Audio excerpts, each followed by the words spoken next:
Shifting focus now to Gaza. The Israeli government and the military do not seem to be looking eye to eye, and at the center of this are reportedly disagreements creeping up over the Gaza plan. Speaking at a cabinet meeting called by the Israeli Prime Minister, the chief of the Israel Defense Forces reportedly warned that Israel's plans to conquer Gaza City could lead to full-fledged occupation of the Gaza Strip. In line with his assessment, the IDF Chief General Eyal Zamir reportedly warned of a military rule and pressed for discussion around the ceasefire deal, one which has already been accepted by Hamas, but remains opposed by the Israeli Prime Minister.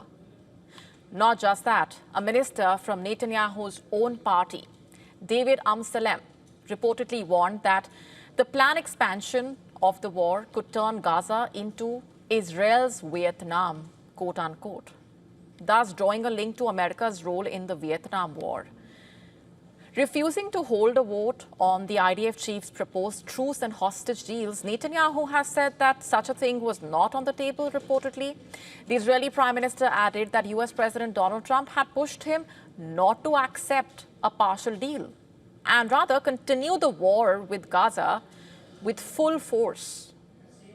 Hamas, on the other hand, denounced reported Trump's plan to take over, saying that Gaza is not up for sale. The hours-long meeting turned out to be heated, also contentious, creating factions on the Gaza takeover plan and no real solutions in sight as such.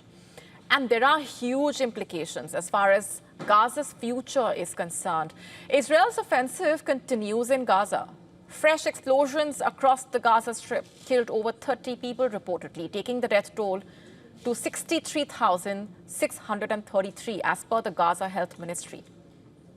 War fatigue seems to be setting in, impacting Israel equally. According to a report by the Wall Street Journal, military commanders have called up 60,000 reservists from their jobs, studies and families as they are struggling to find enough soldiers willing to report for duty. And the West also has intensified calls for recognition of a Palestinian state. Belgium has now announced its plan to sanction Israel and formally recognize Palestinian state at the UN General Assembly session to be held later this month, joining the ranks of countries like Australia, Britain, Canada, France. And reports suggest Netanyahu seems to be mulling the annexation of parts of the occupied West Bank. Listen to this.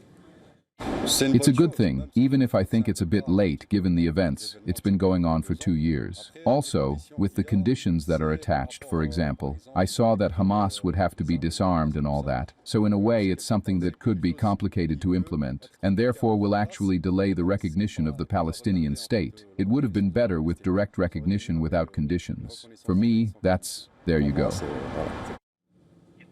The question is, can Israel settle with winning the Gaza bet but losing its image internationally, as indicated by US President Donald Trump himself? To stay up to speed with the latest news, download the WION app and subscribe to our YouTube channel.